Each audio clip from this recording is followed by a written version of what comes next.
Vous êtes-vous déjà demandé pourquoi certaines personnes passent leur vie entière à chercher l'amour mais ne semblent jamais le trouver? Peu importe leurs efforts, les relations leur échappent, les laissant se sentir vides et seuls. Si cela vous semble familier, vous n'êtes pas le seul. Mais que se passe-t-il si le problème n'est pas dû à la malchance ou au timing?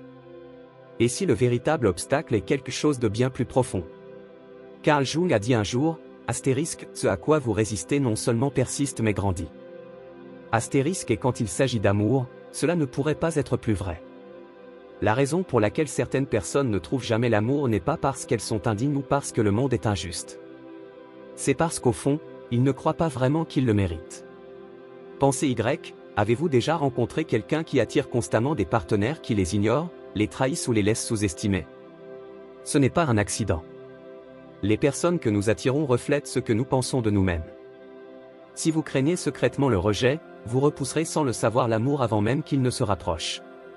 Si vous ne vous sentez pas digne d'un engagement, vous vous contenterez de fils d'Ariane au lieu d'une véritable connexion. Mais voici la vérité la plus dure de toutes, l'amour ne vous guérira pas.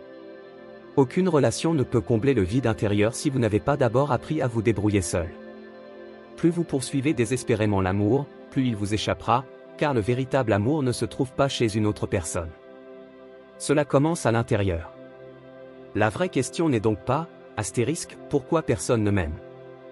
La vraie question est, pourquoi est-ce que je ne m'aime pas?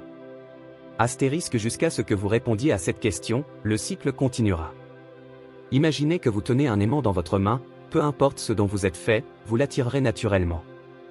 Il en va de même en amour. Si vous avez passé des années à vous sentir invisible ou indésirable, ce n'est pas parce que l'amour vous évite. C'est parce que, à un certain niveau, vous êtes convaincu qu'être seul est tout ce que vous saurez jamais. Il ne s'agit pas ici de blâmer. Il s'agit de modèles. Dès l'enfance, on nous apprend à aimer ou à ne pas aimer. Si vous avez grandi en vous sentant comme un fardeau, vous pourriez maintenant vous accrocher à des partenaires qui vous font ressentir la même chose.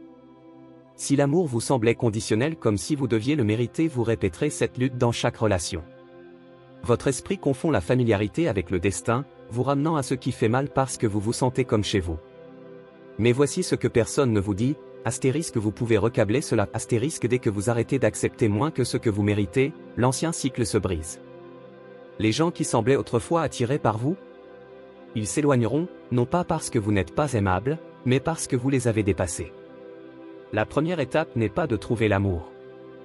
C'est faire face à la vérité, c'est vous qui l'avez repoussé, Alors comment se libérer de cette prison invisible? Cela commence par une prise de conscience unique et inconfortable, vous n'êtes pas une victime de l'amour, vous en êtes l'architecte, chaque relation que vous avez eue, chaque chagrin que vous avez enduré a été façonné par des croyances silencieuses que vous portez en vous-même.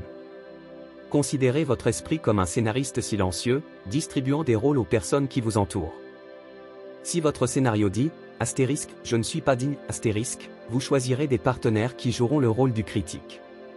S'il murmure, je serai abandonné, vous attirerez ceux qui disparaissent. Ce n'est pas de la philosophie, c'est de la psychologie. Jung l'appelait « l'ombre », les parties cachées de vous-même auxquelles vous refusez de faire face, mais qui contrôlent tout. Mais voici le tournant, la prise de conscience démantèle le modèle, à la seconde où vous remarquez votre propre scénario, je sabote l'amour parce qu'au fond, j'en ai peur, vous le réécrivez. Fini de blâmer le destin ou les partenaires défectueux. Le pouvoir de changer votre histoire a toujours été entre vos mains.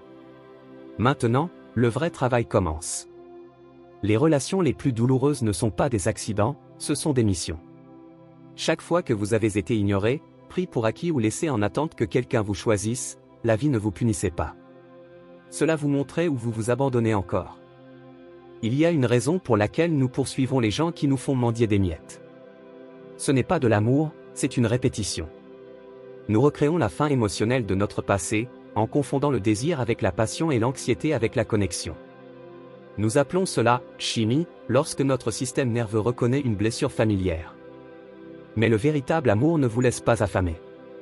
Cela ne vous laisse pas deviner ni ne vous fait prouver votre valeur.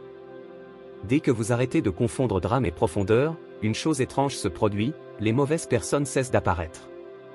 Non pas parce que l'amour vous a enfin trouvé, mais parce que vous avez arrêté de vous trahir. La révolution commence par une question, astérisque, et si l'amour que j'ai imploré n'était jamais celui dont j'avais besoin, astérisque.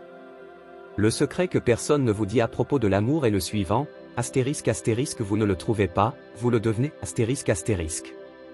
Toutes ces années passées à chercher, à attendre, à espérer que quelqu'un te astérisque verrait astérisque enfin, ils n'ont pas été gaspillés. Ils vous préparaient à ce moment, la prise de conscience que l'amour ne se cachait jamais. Vous regardiez simplement dans la mauvaise direction.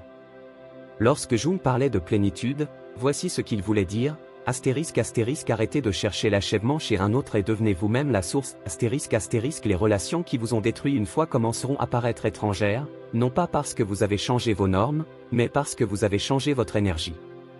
Il ne s'agit pas de pensée positive. Il s'agit de physique.